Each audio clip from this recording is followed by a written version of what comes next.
Good afternoon. So most of the case studies you're going to hear this afternoon are about schools that are maybe 25 to 50 years old. Our case study is going to be about much older schools. We're going to be looking at transforming old schools that are important to their communities for either their architectural or their cultural significance. Replacing schools like this would be impossible today. The question we're going to try to answer is there a way to move these older schools toward zero net energy and zero net water? So we have schools like this in every region, every climate zone in the state. Our particular case study is looking at Santa Barbara High School. It's in the coastal zone, but we've looked at data from all over the state. And we think there are lessons that are applicable to this for the entire state and some even for new schools. So Santa Barbara High School was built in 1924. It's a Spanish Revival school, very, very beautiful. In 2005, it was declared a California Historic Landmark. You can see some of the quality of the architectural detailing. Like many historic schools, or many of our old schools, it's a cast-in-place concrete building. It has steam heating systems.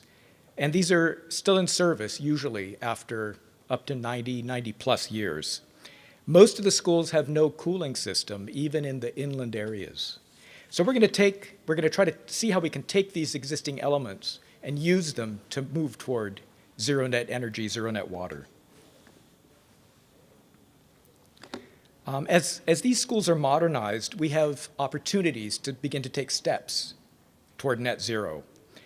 But because of the historic nature of the buildings, there are some things we don't think we really want to do, because we don't want to install features that are going to take away from the architectural qualities that we're trying to save. We are going to review steps that we can take with every modernization as to try to move toward net zero. Steps that would improve education, move us toward 21st century learning, steps to reduce water use.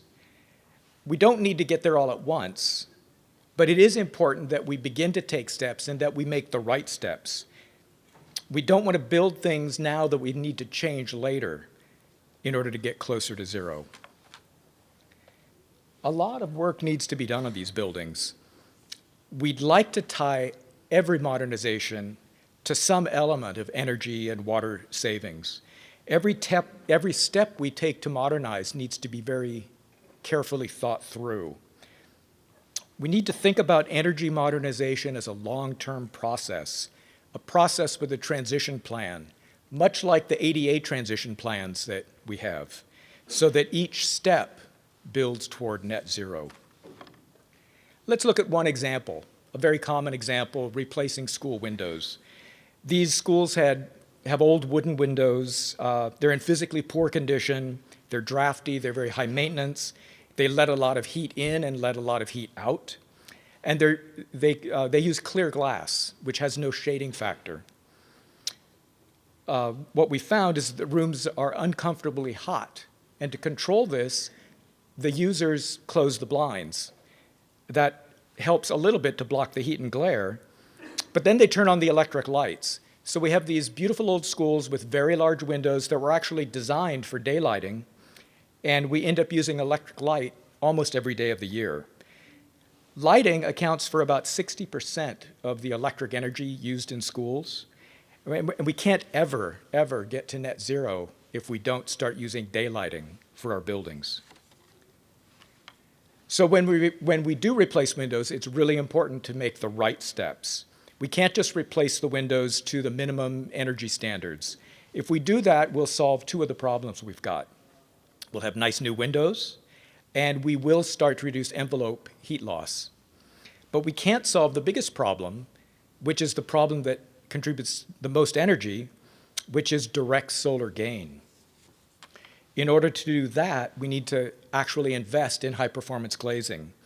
Glazing that stops heat energy from coming through the glass. It's a lot more expensive, but if you're worried about the cost to install this kind of glass, imagine the higher energy, if you don't do it, imagine the higher energy costs you're going to have to pay. Imagine the natural daylighting you're not going to be able to have in your classrooms. And imagine how much more expensive it's going to be when you have to replace that glass again to control heat gain. There are some other steps that you could take later. For example, adding interior light shelves.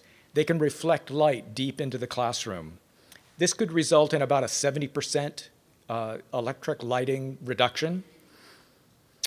Another future step would be to replace the fluorescent lighting with LED lighting, which could result in about a 90% electric energy savings. This would get the lighting energy use down to about 28,000 kilowatt hours per year. If you think about supplying that electricity on site, it means you'll be paying for a lot fewer photovoltaics. So you can, replacing windows is really key as a step toward moving to net zero energy for lighting. We can improve the quality of our education as we do that at the same time. Now I'm going to introduce Aaron Wintersmith, who's going to talk about some of the steps to reducing energy and providing more energy efficient heating. Thank you. Thanks, Chad. So as Chad mentioned, the existing heating system for this campus is a steam heating system, which is really typical of buildings of this age. The issues we have with the ceiling heating system start with its age, right? 90 plus years. Really the action left to take with that is to replace it. It also suffers from a low inherent fuel efficiency, a high cost of ownership due to the fuel and maintenance. And there's really a limited opportunity to use energy you might generate on site because the steam system uses such hot water.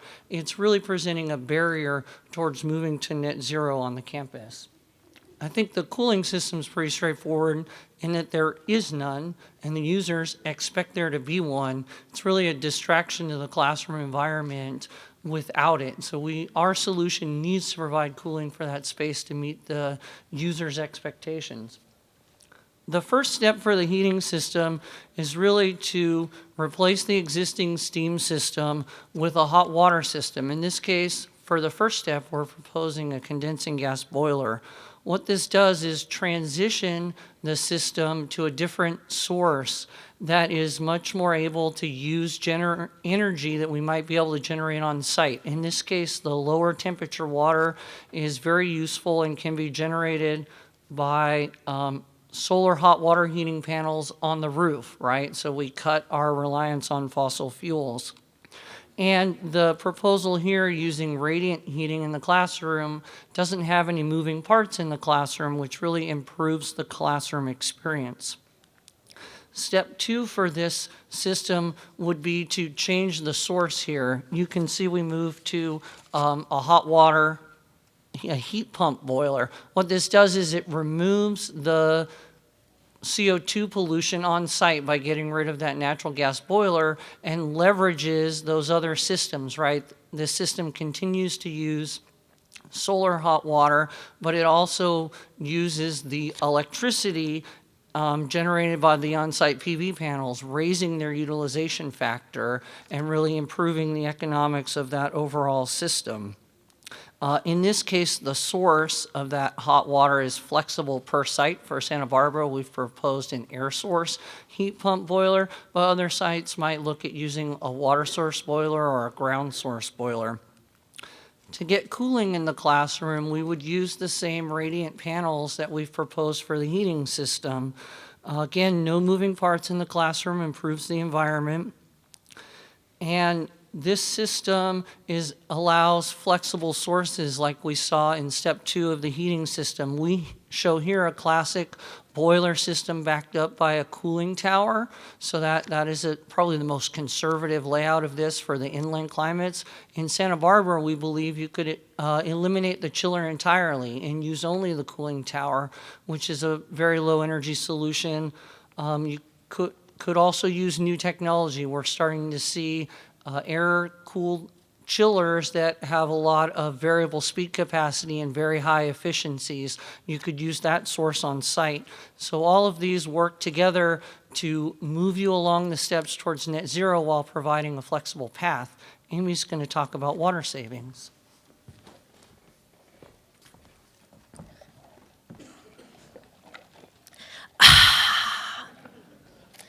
Water, it tastes good. Anybody here not a fan of water? I didn't think so. So I have the right crowd. Let's all agree that today is the day that we change the way we think about water. Let's get that thirst-quenching feeling from not only the way we use water for our bodies, but also how we use water in our buildings. So with Santa Barbara being a historical school, that the facade is really valuable to us, the plumbing is definitely at the end of its lifespan and is ready to be replaced. So instead of replacing it in kind, I'm suggesting to put in a dual system, 2 supply lines and 2 drains. By putting in a plumbing infrastructure that recycles water, we're now clearing the path for a net zero water future. And what that future looks like is collecting the 300,000 gallons of rainwater that falls on the roof each year, treating it to non-potable standards, and reusing it as we collect it to flush the toilets. This is relatively easy. We know how to do this right now, whether or not regulation supports this. Step 2, which is also rather easy, is collecting the gray water, so water from washing your hands, treating it to potable standards, and using that water also to flush the toilets. So now, with the rainwater and the gray water, 100% of the potable water that you were using to flush the toilets is now recycled water. And that's a good step to moving forward. But what gets really interesting is putting in a wastewater treatment facility on site.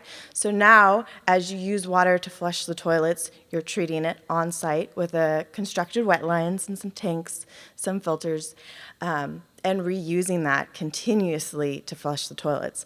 I think this is really important to close the water loop on campus. Now, this is much, much more difficult, but it's not impossible. So dream with me for a second for step 4, and that's taking the rainwater and the gray water and treating that to potable water standards so that now you have potable water on site. You have closed both the loops on site.